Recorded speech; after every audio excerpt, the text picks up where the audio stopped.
Hi, how are you all? అందరికీ కూడా happy day. ఈ వ్లాగ్ మేము ఒంగోలు వెళ్ళిన వ్లాగ్ అనమాట. మేమందరం ఇంటి దగ్గర నుండి ఫ్యామిలీగా స్టార్ట్ అయ్యి అందరం కలిసి ఒంగోలు వెళ్ళాము. అండ్ మేమందరం కలిసి ఒంగోలు వెళ్ళాము. అలాగనే మార్నింగ్ ఏం టిఫిన్ చేయలేదని మునగాల్లో ఉన్నటువంటి టిఫిన్ షాప్కి వెళ్ళి అక్కడ మేము కొద్దిసేపు ఇక్కడ ఉండి టిఫిన్ చేసి మేము వెంటనే హుజూర్నగర్ వెళ్తూ ఉన్నాము. ఎలా వెళ్ళామంటే from Munagala to Kodad to Huzurnagar అనమాట. అక్కడికి వెళ్ళి అక్కడ మావయ్య వాళ్ళని పికప్ చేసుకొని వాళ్ళతో కలిసి మేము 2 ఫ్యామిలీలుగా 2 కార్లో ఒంగోలు వెళ్ళటానికి ప్లాన్ చేసాము. నీకు వచ్చా నాన్న ఇంజక్షన్ వేసుకోవటం? వద్దు నాన్న, నేను వేస్తా. నీకు ఇంజక్షన్ వేయటం వచ్చా? ఎట్లా వచ్చినా నీకు? ఏమన్నా నువ్వు చాలా బాగా ఏర్సావంటగా క్యాన్లో పెట్టేటప్పుడు. వేయట్లేదు నేను, చెప్పు. ఎక్కడ నాన్న? అవునా, పప్ప పేరు చేశాడా నీకు? మరి అమ్మా చేయలేదా పేరు? అయ్యో, మరి ఏసైకి పేరు చేసుకుంటున్నావా జ్వరం తగ్గాలని? నిన్నే ఏమని చేసావు పేరు? అయ్యో, మరి చేయకపోతే ఎట్లా మరి? అండ్ ఇక్కడ వీడు అక్క వాళ్ళ బాబు నాకు అల్లుడు అవుతాడు. వీడికి అక్కడ టైఫాయిడ్ ఫీవర్ వచ్చిందనమాట. ఇంకా టైఫాయిడ్ ఫీవర్ వచ్చింది. ఇక నాకు వచ్చి మా అమ్మ ఇంజక్షన్ వేసుకోవటం, నేను వేసుకుంటాను, వాడు వేసుకోవటానికి ట్రై చేస్తున్నాము. వేసుకుంటున్నాడు కానీ స్పీడ్గా వాడు ఫ్లష్ చేస్తున్నాడు. కానీ యాంటీబయాటిక్ కాబట్టి స్పీడ్గా ఫ్లష్ చేయటం వల్ల సడన్గా రియాక్షన్స్ అనేవి ఉంటాయి. సో ఐవి ఎప్పుడు ఇచ్చినా యాంటీబయాటిక్స్ని మనం స్లోగా ఇవ్వాలి. సో అలా కంప్లీట్ చేసుకొని ఇంక అక్కడ నుండి మేము హుజూర్నగర్ నుండి బయటకు వచ్చి నెక్స్ట్ మేమందరము కలిసి 2 కార్లలో మేమందరము ప్రయాణం స్టార్ట్ చేస్తూ ఉన్నాము. ప్రయాణం స్టార్ట్ చేసి ఒంగోలుకి అయితే వెళ్తున్నాము. అక్కడ అంతా హైవేస్ ఉన్నాయన్నమాట. ఇక కొన్ని విజువల్స్ నేను చూపించాను. అక్కడ ఉన్న రోడ్డు, అక్కడ ఉన్న చెట్లు కానీ అవన్నీ కొట్టలు కానీ చాలా బాగున్నాయి. వ్యూ సీనరీ అంతా కూడా బాగుందని వీడియో తీశాను. అండ్ నెక్స్ట్ మన జీవితాల్లో కూడా కొన్నిసార్లు కొన్ని ప్లేసులకు వెళ్తే కొన్ని అనుబంధాలు అనేవి కొన్ని ఆటోమేటిక్గా గుర్తొస్తూ ఉంటాయి. ఏదైనా మన మైండ్ అనేది అన్ని విషయాలకి అలవాటు పడి ఉంటుంది. ఇక్కడ మేము ఎంటర్ అయ్యాము, పెద్ద గాలిదుమ్ము స్టార్ట్ అయ్యింది. వర్షము బీభత్సంలాగా అనిపించింది కానీ వర్షం అయితే రాలేదు. కానీ భయంకరమైన గాలిదుమ్ము మీరు చూడొచ్చు. అక్కడ భయంకరమైన గాలిదుమ్ము స్టార్ట్ అయింది. ఇంకా కార్లో ఉన్నాం కాబట్టి సేఫ్ సైడ్గా ఉన్నాం అనుకోవాలి. ఎందుకంటే ఆ దుమ్ము అంతా కూడా ఓవరాల్గా బాడీ మీద, కళ్ళ మీద స్ప్రెడ్ అవుతుంటుంది. కానీ కార్లో ఉన్నాం కాబట్టి కొంచెం ప్రొటెక్టెడ్గా మేమైతే ఉన్నాము. ఎట్లా ఇక ఒంగోలు రీచ్ అయ్యాము. అక్కడ వస్తున్న మందిర్ మీకు చూడొచ్చు. అక్కడికి వెళ్తున్నాం మేము. అక్కడికి వెళ్ళి ఆ రోజు నైట్ 3rd కృతజ్ఞతా స్తుతి కూడిక అని ఒంగోలులో జయప్రకాష్ కాలనీలో ఉంటుండే. మేము అక్కడికి వెళ్ళి అక్కడ ప్రేయర్లో పార్టిసిపేట్ చేసి దేవుని ఆరాధన చేసుకొని మేమందరము అక్కడ రోజంతా మేము అక్కడ టైం స్పెండ్ చేసాము.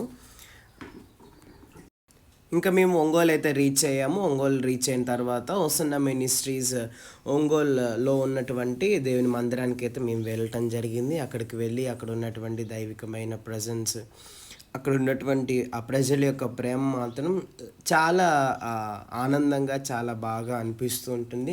అండ్ నెక్స్ట్ మేము అక్కడికి వెళ్ళి అక్కడ కాసేపు ఉండి అక్కడ జయప్రకాష్ కాలనీలో ఈవినింగ్ స్తుతి కూడిక ఉంటుండే అనమాట. అక్కడికి మేము వెళ్ళి అక్కడ దేవుని ఆరాధించాం. అక్కడికి ఆ మీటింగ్కి అనుకోకుండా పాస్టర్ జాన్ వెస్లీ గారు కూడా రావటం జరిగింది.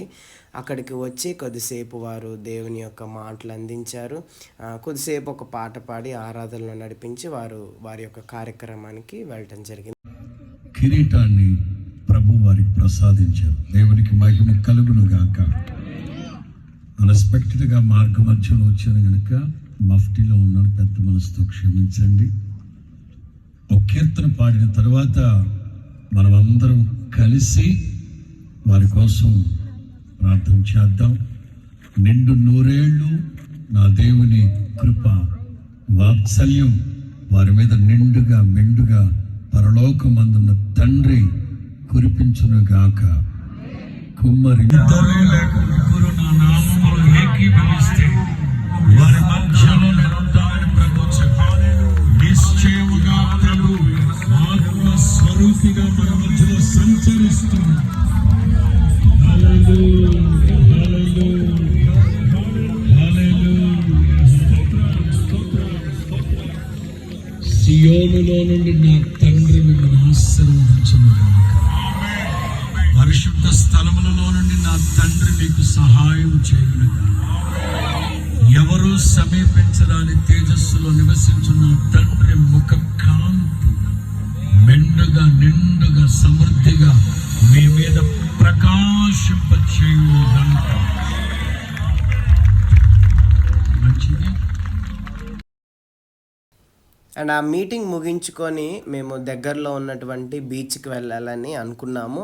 దగ్గరలో చీరాల బీచ్ కొంచెం బాగా అనిపిస్తుంటుంది. అక్కడ ఉన్నటువంటి ఆ యొక్క బీచ్ వాతావరణం కానీ అక్కడ టైం స్పెండ్ చేయడానికి కూడా అక్కడ చాలా మంచిగా అనిపిస్తుంటుంది. అండ్ నెక్స్ట్ మేము అక్కడికి ప్రయాణం స్టార్ట్ చేసాము. అక్కడ ఉన్నటువంటి ఆ యొక్క చుట్టుప్రక్కల ప్రాంతాలు కానీ అక్కడ ఉన్నటువంటి ఆ గ్రీనరీ కానీ అక్కడ ఉన్నటువంటి వాతావరణం కానీ చాలా ఆహ్లాదకరంగా అనిపించింది. ఇంకా మేము చీరాల ఎంటర్ అవుతున్నాము. అక్కడ చేపల చెరువులు, రొయ్యల చెరువులు అవన్నీ కూడా ఉన్నాయి. ఇంకా చీరాల మేము వెళ్ళిన తర్వాత అక్కడ మా మమ్మీ వాళ్ళ కొంచెం పని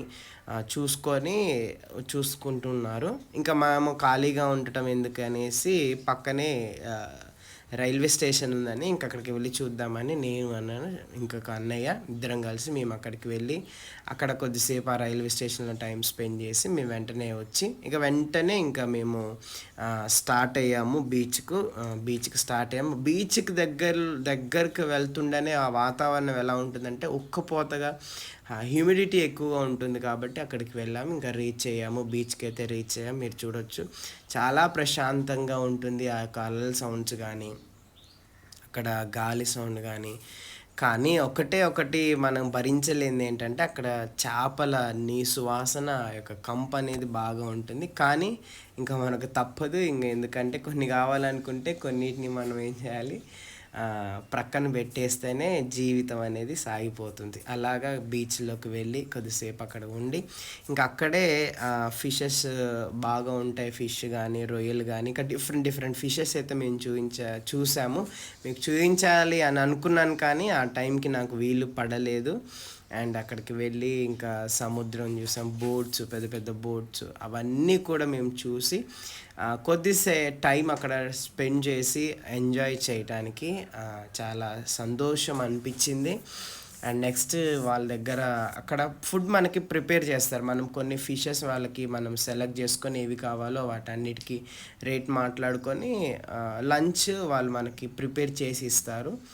ప్రిపేర్ చేశారు. మేము అక్కడ తిని ఇంకా కాసేపు బీచ్ లోపలికి వెళ్ళి సముద్రం లోపలికి వెళ్ళి కాసేపు ఆటలాడి అండ్ నెక్స్ట్ ఇంకా మీరు చూడొచ్చు అక్కడికి మేమందరం దిగి అక్కడ కాసేపు టైం స్పెండ్ చేసి ఇంకా వెంటనే వెళ్ళాము. ఇంకా బీచ్ వాటర్ మన కళ్ళల్లోకి మాత్రం వెళ్తే ఆ మంట ఉంటుంది. ఇక బీచ్ వాతావరణానికి పైన సన్కి అవన్నిటికీ అందరం బ్లాక్ అయిపోయాం. స్కిన్ ట్యాన్ అయిపోయింది.